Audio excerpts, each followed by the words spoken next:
Buenos días, buenas tardes, buenas noches. En este video vamos a hacer un breve análisis de lo que fue la derrota de River ante Estudiantes en el Estadio Monumental ayer por la noche.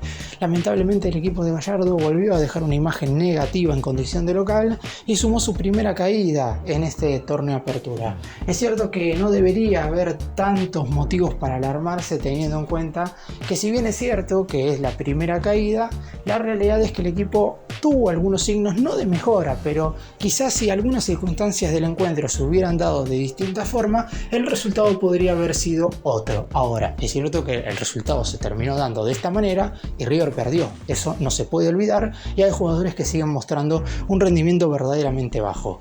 Dependerá de Gallardo, sabiendo que dentro de 3 días nomás River se juega una final contra Talleres en Paraguay por la Supercopa Internacional, un duelo que marcará a ver si el equipo se convierte en el primer campeón argentino de este 2025, hablando puntualmente de torneos nacionales, porque Racing ganó la Recopa, pero hablando puntualmente de lo que son los torneos locales, River podría convertirse en el primero. Y tiene que dar la cara después de lo que fue este partido. Vamos a estar analizando el encuentro, voy a estar diciendo quiénes fueron los mejores futbolistas y quiénes quedaron en el debe, y también qué es lo que pretende hacer el muñeco con vistas al próximo duelo, que será nada más y nada menos que una final, teniendo en cuenta que River tiene que levantar el título. Empecemos. Voy a comenzar, como hago siempre, haciendo un breve comentario de cada uno de los futbolistas que arrancaron el partido de ayer como titulares, y después me voy a meter en aquellos que ingresaron desde el banco de suplentes. Armani fue el arquero. Nada que hacer en general en los 2 goles. Es cierto que en el segundo podría haber dado un rechazo un tanto más largo como para que el balón no le quedara tan fácil a Scasíbar, pero es cierto que River ya estaba con un hombre menos y por lo pronto el rechazo tampoco es que es malo, es hacia un costado, aunque justamente es hacia donde estaba el conjunto platense. Después es cierto que Estudiantes no generó muchas más situaciones de gol, la realidad es que llegó 3 veces al arco y convirtió 2 goles. La defensa. ¿Qué se puede decir individualmente de cada uno de los futbolistas? Porque quizás el nivel individual de cada uno de los jugadores, con excepción de Acuña, no fue tan malo, pero colectivamente siempre parecía que River podía llegar a sufrir, y eso es porque el equipo desde adelante hacia atrás no genera ningún tipo de seguridad. ¿Por qué digo esto? Analizando individualmente a cada jugador, Montiel creo que hasta me pareció el mejor jugador de River dentro de la cancha. En el primer tiempo atajó un par de veces con criterio, de hecho hubo un centro atrás muy pero muy bueno Mastantuono y el pibe no pudo definir de manera correcta, y defensivamente en general no sufrió más allá de alguna que otra situación. Martínez Cuarta perdió y ganó con Carrillo, pero también es cierto que individualmente dio algunos pases acertados hacia adelante como para salir jugando, y en general tampoco sufrió de manera defensiva, algo parecido a lo de Pablo Díaz, que inclusive para mí jugó un poco mejor que Martínez Cuarta. En el caso de Acuña, sí, obviamente su partido es malo y su nivel es flojo. Me atrevería a mencionar que de los 4 defensores es quien va a salir para la final del próximo miércoles, que Casco, si Gallardo lo ve en condiciones óptimas, y creo que lo está porque ingresó en el segundo tiempo, va a ser quien juegue como lateral izquierdo titular. Acuña todavía no está dando ni siquiera un poco de lo que creemos que puede llegar a dar, y el problema me parece que ya no es una cuestión física, porque esto sería así si Acuña jugara bien los primeros tiempos y en los segundos, por ejemplo, se cansaría. En ese caso estaríamos hablando de un futbolista que estaría para un solo tiempo, pero que por lo menos en ese tiempo que está dentro del campo de juego rendiría bien. Lamentablemente para él y para River, el huevo tiene en general un nivel flojo desde el primer minuto del partido. Vamos a la mitad de la cancha. Enzo Pérez correcto con la pelota, bien en el primer tiempo, anticipándose en un par de jugadas, pero obviamente queda marcado a los 15 minutos de la segunda parte, cuando desde atrás se tira a barrer muy mal y lo terminan expulsando por roja directa. Le recriminó algo al Piti Martínez en ofensiva, porque es una jugada en la cual River no puede finalizarla. Siempre lo que te dicen es que cuando la jugada se vuelve un poco revoltosa en ataque, lo mejor es terminarla, es decir, tirarla afuera, aunque el remate se vaya por arriba del travesaño, que rebote a alguien y se vaya al córner, pero que no quede el balón en juego. En esa oportunidad el balón quedó dentro del campo, y no es que agarró a River tampoco tan mal parado, porque si bien es cierto que Estudiantes se venía de contra, los 2 centrales estaban por delante del futbolista del pincha que tenía el balón, por lo que no sé si era necesario que Enzo Pérez se tirara de esa manera. Lo terminaron expulsando, y más allá de que su rendimiento creo que no fue tan malo, la realidad es que esta jugada lo termina dejando marcado. A su lado jugó Santiago Simón, que es un futbolista muy constante para lo que se requiere del lugar que ocupa dentro del terreno del juego, porque dio un par de pases interesantes hacia adelante, de hecho habilitó a Montiel de muy buena manera en la jugada que mencioné antes, pero después termina desapareciendo por momentos y River ahí necesita un futbolista que pueda ser bastante más regular a la hora de sus participaciones. Los tres volantes ofensivos en general jugaron bastante mal. Y también puedo sumar a Driussi, más allá de que el atacante tiene un asterisco y es que Gallardo lo puso solo como referencia de área y me parece que ahí hay un error más propio del DT que del propio jugador. Pero hablando de los volantes ofensivos, Mastantuono, bastante lagunero. Es cierto que tuvo dos participaciones muy buenas, pero después terminó quedando en la nada, sobre todo con algunos pases bastante poco productivos. En el caso de Mesa, cada vez que iba avanzando los minutos iba retrocediendo cada vez más en el campo de juego, porque como Gallardo iba poniendo delanteros en la segunda parte para tratar de empatar el partido, Mesa primero jugó de mediocampista ofensivo, después jugó al lado del número 5, que en un momento fue hasta Simón, y después terminó hasta jugando de mediocampista central sin tener un buen nivel en ninguna de las partes. Y el Piti Martínez lamentablemente tampoco tuvo una buena participación, y si bien no es responsable, como se lo notaba en la cara de Enzo Pérez de la expulsión del jugador, el hecho de no poder finalizar las jugadas de la mejor manera hizo que River en algunas oportunidades no estuviera bien en defensa.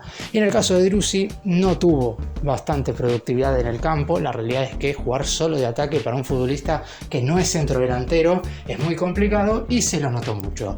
Los que ingresaron, Casco entró en el lateral izquierdo de manera correcta, sin tener participación ni destacada ni tampoco grandes errores. También ingresó el pibe Ian Subiabre, buena noticia, con un par de escaladas interesantes. Obviamente era quizás demasiado el peso para el juvenil en este partido, pero aún así terminó teniendo un par de participaciones muy buenas.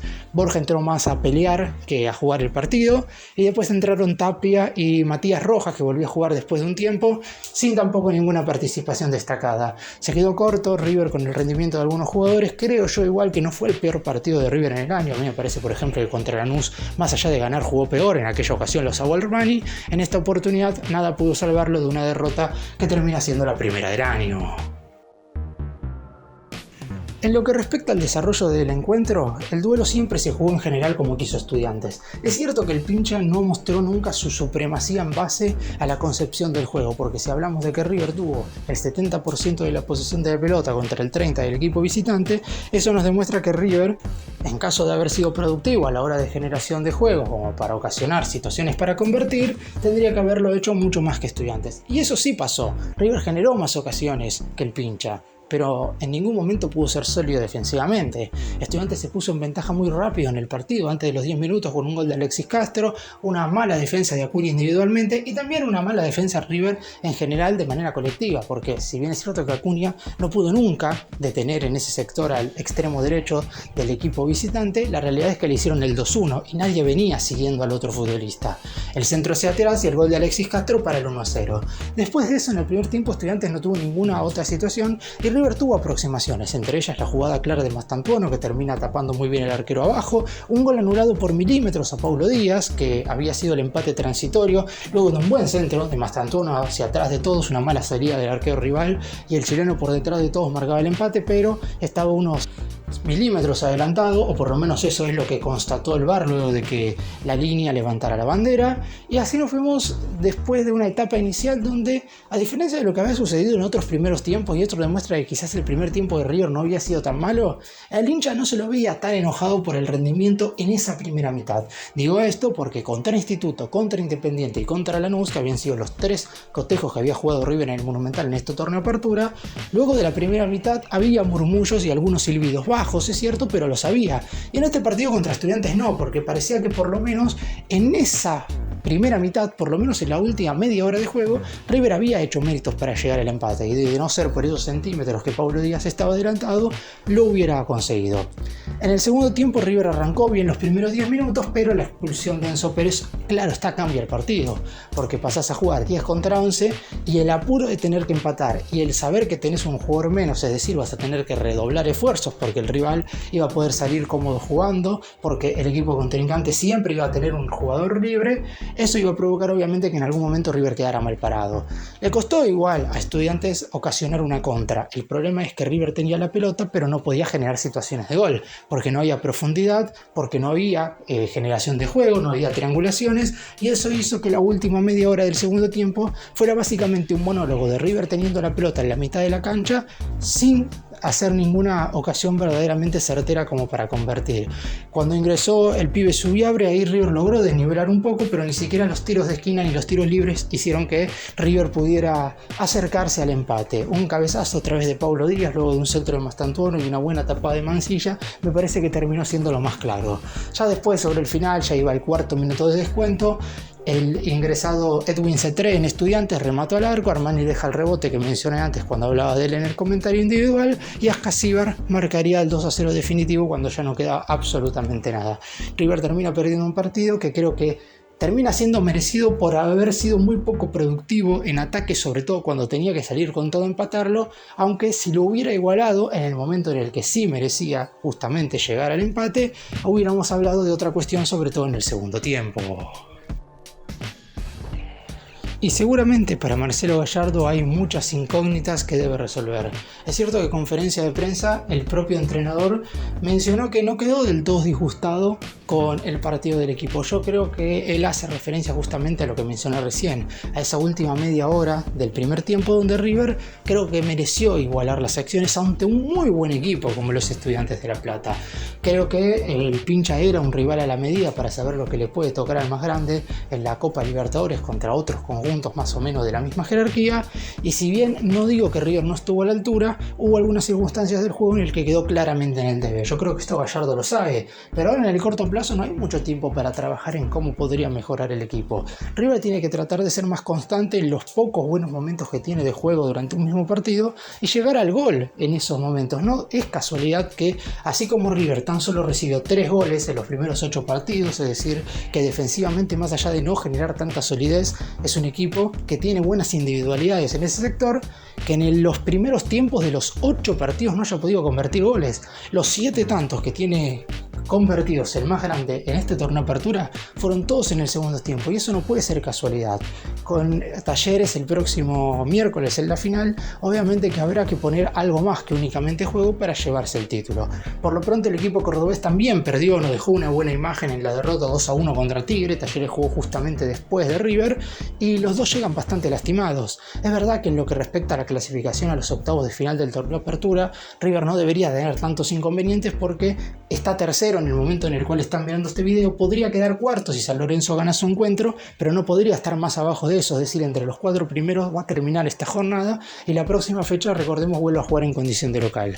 Pero antes hay que mirar el partido del miércoles y Gallardo debe definir algunas cuestiones. Si Galopo está bien, vamos a ver si va a volver al 11 o no. Recordemos que se estaba recuperando una distensión y Simón había ocupado su lugar con rendimientos bastante irregulares. Enzo Pérez podrá jugar ante Talleres porque es un torneo totalmente distinto, pero no va a poder estar el próximo fin de semana cuando River reciba Atlético Tucumán. La defensa, como ya mencioné antes, me parece que Casco va a ingresar por Acuña, porque la realidad es que Acuña ya no es que está mostrando un déficit físico, está mostrando un grave déficit futbolístico, y si bien Casco quizás no sería el jugador número 1 para reemplazarlo, hoy es un futbolista que parecería cometer menos errores que Acuña, y es por eso que creo que va a jugar. Y después de ahí en adelante, y son muchas dudas. Colidio no fue ni al banco en este partido por un malestar estomacal. ¿Va a estar disponible para el próximo miércoles? ¿Vuelven los delanteros? Si es así, hay que sacar de Mastantuono, Mesa y Piti Martínez. Uno tiene que salir. Uno cree que el pibe debería ser quien saliera si es que nos guiamos por las anteriores titularidades. Borja, más allá de rendir más desde el banco que siendo titular, ante la enorme falta de gol que tiene River en los primeros tiempos, ¿puede seguir siendo relevo o le daría a Gallardo la chance de estar desde el arranque el próximo miércoles? Son muchas dudas que tiene que resolver Gallardo. Lo bueno es que tiene alternativas, tiene variantes. Después es verdad que muchas de ellas están en un nivel subterráneo y debe ser el propio entrenador, obviamente con la ayuda de estos jugadores, quienes logren sacar este partido por lo menos adelante. Después ya el próximo fin de semana volveremos a pensar en el torneo apertura, pero la realidad es que ahora el miércoles se viene una final contra Talleres y hay que ganarla como sea. Para cerrar y contar un poco lo que viene en el corto plazo en el mundo River, Próximo miércoles desde las 20 horas en el estadio La Nueva Olla de Asunción en Paraguay, River frente a Talleres por la Supercopa Internacional, una final que debió haberse jugado durante el año pasado, pero que no se disputó porque ambos equipos tenían problemas con el calendario y porque tampoco había una sede fija. Finalmente, como era un torneo que por la estipulación que se había puesto desde un principio debía jugarse en el extranjero, se va a jugar en Paraguay. Próximo domingo, es decir, dentro de una semana, River volverá a jugar por el torneo Apertura, será local de Atlético Tucumán, deberá imponerse, esta vez en Núñez, y deberá hacerlo sí o sí, como para seguir manteniendo los primeros lugares en la zona B de este certamen. Posteriormente, va a estar jugando el sábado 15 de febrero contra Riestra en condición de visitante, en lo que será el último partido antes del parate por la fecha FIFA. Es cierto que para River no habrá parate como tal porque el sábado 22 estará enfrentándose a Ciudad Bolívar por el debut en la Copa Argentina, sin obviamente aquellos futbolistas que estarán representando a sus respectivas selecciones. Gracias por mirarnos, suscríbanse, nos vemos en el próximo video.